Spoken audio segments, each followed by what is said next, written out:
আজকে আমি জানাবো যে ফিল্ডে গাড়ি চালাতে গেলে কোন কোন জিনিসগুলো বেশি গুরুত্ব দিতে হবে। শুধুমাত্র নতুন গাড়ি বা ভালো ড্রাইভার বা বেশি হর্স পাওয়ারের গাড়ি হলেই চলবে না, এর সঙ্গে আরও কিছু জিনিস লাগবে, তবে ফিল্ডে গাড়ি চলবে। তো প্রথমেই দেখতে পাচ্ছেন এখানে যে কুবেটার গাড়িগুলো চলছে, ইয়ানমার গাড়িরা দাঁড়িয়ে আছে। তো দেখতে পাচ্ছেন যে কুবেটার কাছে ইয়ানমার গাড়ি দাঁড়িয়ে যাচ্ছে, যেখানে মনে করবো কুবেটারের থেকে ইয়ানমার গাড়ি অনেকটাই ফাস্ট বা ইঞ্জিন হর্স পাওয়ার বেশি, বা কুবেটারের থেকে নামও বেশি, কিন্তু কুবেটার গাড়িটা দাঁড়িয়ে আছে। মানে খদ্দের কিন্তু কুবেটার এই ইয়ানমার গাড়িটা দাঁড়িয়ে আছে, খদ্দের কিন্তু কুবেটার গাড়িটাকেই নিচ্ছে। তো এর কারণ কিন্তু অনেকগুলো হতে পারে। তো আমাদের একটি ইয়ানমার নয়, দুটো ইয়ানমার গাড়ি দাঁড়িয়ে আছে আর তিনটে কুবেটার গাড়ি চলছে। তো প্রথমেই যেটা সবথেকে বড় গুরুত্বপূর্ণ জিনিস হচ্ছে, আপনি কোন এজেন্টকে বা দালালকে গাড়িটা দিয়েছেন, তার অভিজ্ঞতা কেমন, সে কতদিন গাড়ি চালাচ্ছে। তো এই সব জিনিসগুলো মাথায় রাখতে হবে। আপনি একটা ধরুন নতুন দালালকে বা এজেন্টকে গাড়ি দিয়েছেন, সে কিন্তু গাড়ি চালানোর কোনো অভিজ্ঞতাই নেই, যে কীভাবে চাষিদের সাথে কথা বলতে হবে, কীভাবে চাষির সাথে তার কতটা ফিল আছে, সেসব দেখতে হবে। তো যেখানে আপনি গাড়ি দিবেন অবশ্যই দেখবেন সে এজেন্টের আগে গাড়ি চালানোর অভিজ্ঞতা আছে নাকি, বা তার চাষিকে কথা বলে বুঝিয়ে ফিল্ডে চালানোর আছে। আপনি যদি রেটও কম করুন, কম করলেও কিন্তু আপনার চলবে না, কারণ এজেন্ট যদি ঠিক মতন তখন না হয় বা ঠিক মতন চাষির সাথে কথা বলতে না পারে, আর একবার যদি চাষির মাথায় একটা চাষি যদি একটা গাড়ির উপরে ব্যাড রিপোর্ট ছড়িয়ে দেয়, প্রতিটা চাষি সেটা বিশ্বাস করতে লাগে। তারা দেখে না যে নিজের কাটিয়ে যে সত্যি এই গাড়িটা কেমন কাটছে দেখি, সে কিন্তু আর দেখবে না। যেটাতে সবাই কাটাবে সেই গাড়িতেই কাটাবে সবাই। তো এটা হচ্ছে চাষির প্রবলেম। একবার কোনো কিছু যে কোনো ফিল্ডে একবার যদি আপনার গাড়িটার বদনাম হয়ে যায়, কিন্তু চাষি, আর দেখতে পাচ্ছেন ওখানে একটা ওই যে ইয়ানমার গাড়ি দাঁড়িয়ে আছে, কুবেটার দুটো চলছে। তো এইটার কারণ হলো এর যে এজেন্টটা আছে কুবেটারের, সে বহু বছর ধরেই গাড়ি নিয়ে আসছে এবং চাষিদের সাথে তার একটা আলাদা ফিল আছে। তো সেই কারণে সবাই কিন্তু একই রেটই কাটছে, এখানে রেট কাটিং করে না, সবাই একই রেটে কাটছে। 45 টাকা মিনিটে এখানে গাড়িটা চলছিল।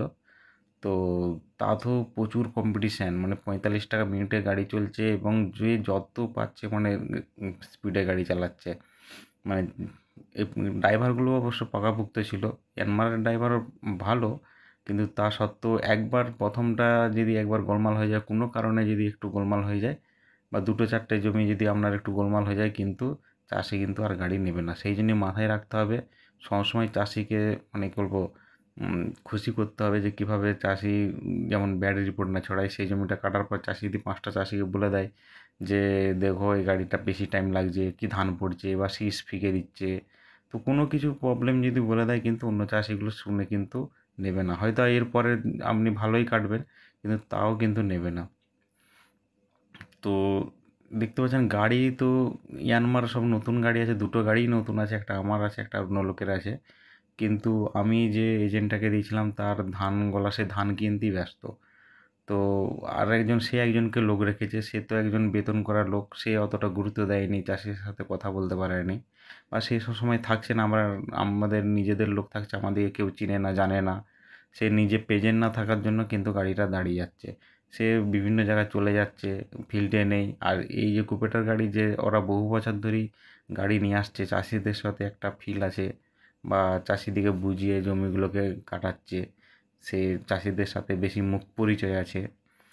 আর আমার যে এজেন্টটা আছে, সে কিন্তু ধানওয়ালাকে দিয়েছিলাম, সে কিন্তু নিজে ধান কিনছে, সব গাড়িরই ধান কিনছে, কিন্তু সে গাড়ির কাছে নেই, সে গাড়ির কাছে অন্য একটা মানে বেতন করার লোক পাঠিয়েছে। বেতন করার লোক, সে ভাবছে যে গাড়ি চললেও আমি বেতন পেয়ে যাব, না চললেও বেতন পাবো, কমিশনটা তো সে পাচ্ছে না, সেই জন্য সে গুরুত্ব দিচ্ছে না, সে সবসময় থাকছে না। তো সেই জন্যই বলি যে আপনি যেখানেই গাড়ি দিবেন, কিন্তু দেখবেন যে এজেন্ট কেমন। এজেন্ট অনেক কিছুই দেখতে হবে, এজেন্ট যেমন ভালো হয়, টাকা পয়সা পেমেন্ট হয়, সেটাও তো দেখতেই হবে। প্লাস আরেকটা জিনিস দেখতে হবে যে গাড়িটাকে সে ঠিক মতন চালায় না, এবং বিভিন্ন বহু বছর গাড়ি যদি নিয়ে আসে তাহলে ভালো হয়, কারণ তার একটা অভিজ্ঞতা থাকে যে চাষিকে কী বলে, কীভাবে কথা বলে খাটাতে হয়। তো ইয়ানমার নতুন গাড়ি, কিন্তু পুরো এই কুবেটারগুলো একটু পুরাতন, সব 68 কিং প্রো নয় বা কিং টু বা এইসব গাড়ি নয়। তা সত্ত্বেও কিন্তু এই যে ইয়ানমার গাড়ি দাঁড়িয়ে আছে, কুবেটার দুটো কিন্তু দেখছেন খুব স্পিডে, যতটা স্পিডে কাটা যায় তুলে কেটে নিচ্ছে। তো সব জায়গাতেই যে বলি যে বড় গাড়ি হলে বা ভালো গাড়ি হলেই যে চলতে ফিল্ডে চলবে তা কিন্তু নয়। একটা কিন্তু মাঠে যার নাম হয়ে যাবে সেই কিন্তু চলবে। তো এই জিনিসগুলো মাথায় রাখতে হবে, মাথায় রেখে এজেন্টকে গাড়ি দিতে হবে। এজেন্টের সঙ্গে সেভাবে কথা বলতে হবে যে আপনাকে ফিল্ডে সবসময় থাকতে হবে, বা আপনাকে চাষে দিয়ে গাড়ি যেমন না দাঁড়িয়ে যায়। এবারে এখানে কিন্তু রেট কাটিংটা হয় না। এবারে কী হয়ে যায়, বিভিন্ন জায়গায় রেট কাটিং করে দেয়। ধরো আপনার গাড়িটা কোনো কারণে চলছে না, সেই টাইমে আপনার গাড়িতে রেটটা কাটিং হয়ে যায়।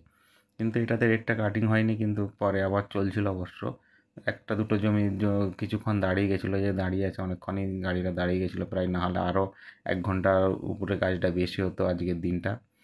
5 ঘন্টা 30 মিনিটের মতন হয়েছিল। দেখতে পাচ্ছেন কুবেটাস গাড়িটা কত স্পিডে কাটছে, যতটা ওর স্পিডের সামর্থ্য কিন্তু কাটছে। তো কিন্তু ইয়ানমার কিন্তু ওর থেকে বেশি স্পিডে কাটবে, কিন্তু একটু হলেও বেশি স্পিডে কাটবে অবশ্যই।